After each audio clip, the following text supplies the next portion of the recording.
Welcome to Thursday morning, June the 10th today.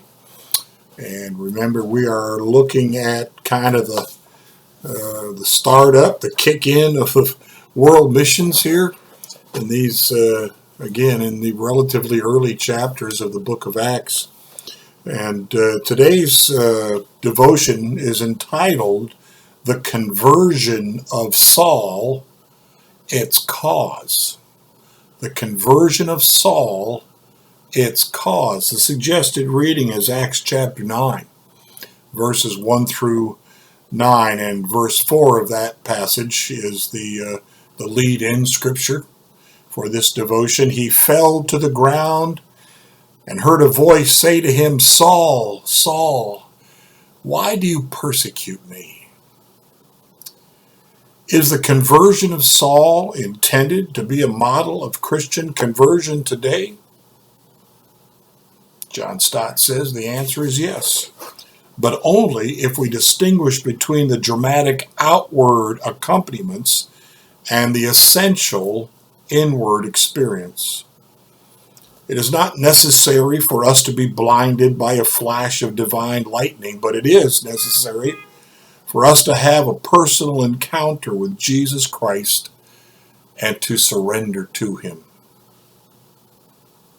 It is necessary for us to have a personal encounter with Jesus Christ and to surrender to him.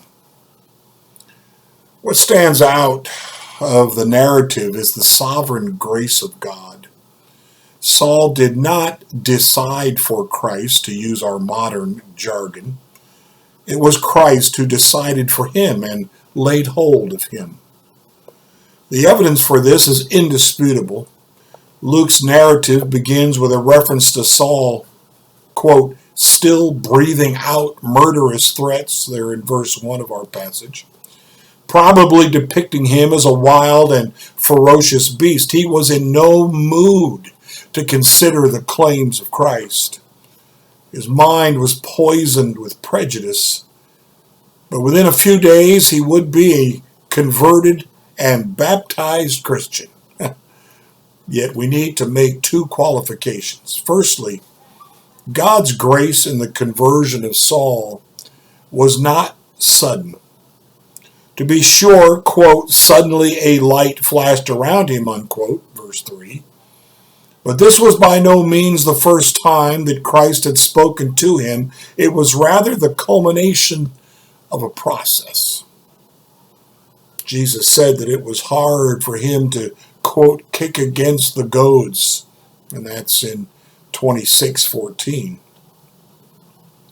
That's one of Paul's testimony passages. Jesus said that it was hard for him to kick against the goads, thus likening Saul to a stubborn bullock and himself to a farmer using a goad to break him in. What were these goads?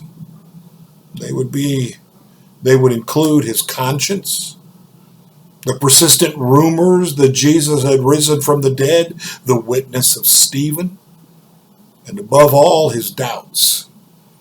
As Carl Jung said, quote, fanaticism is found only in individuals who are compensating secret doubts. Secondly, God's grace in the conversion of Saul was not compulsive.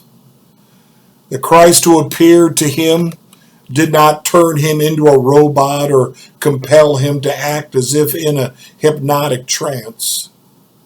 On the contrary, Jesus asked Saul the probing question, "Why do you persecute me?"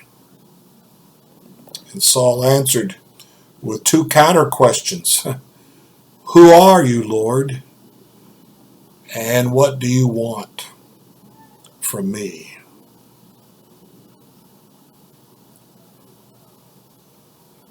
I misread that. My apologies.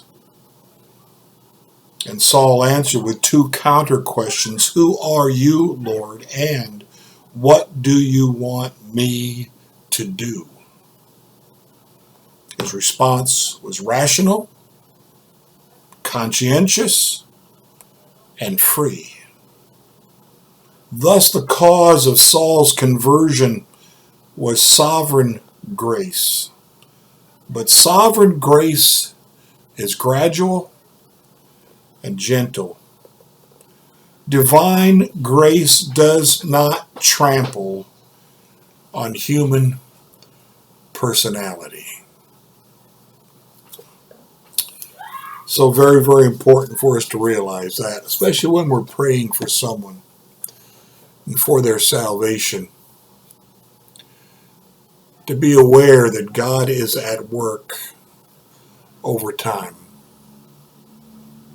The Lord works in lives and He brings them to certain points where a realization comes to them.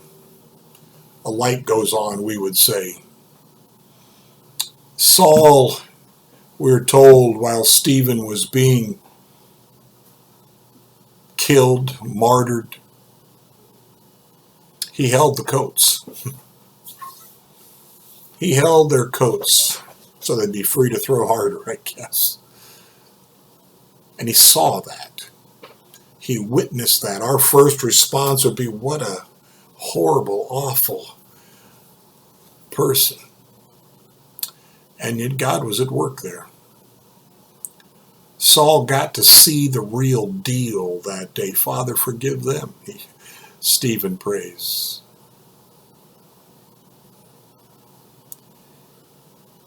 Maintain a faithful witness. Maintain a faithful prayer life in praying for those who need to hear and those who need to see.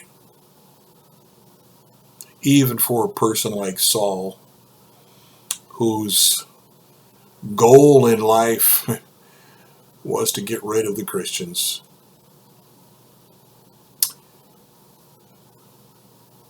And yet it put him in the way of grace.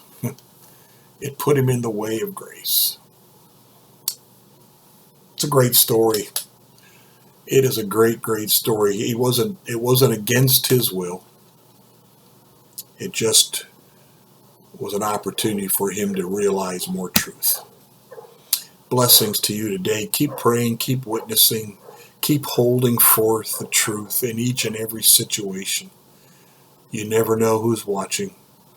You never know who it's going to impact. Blessings.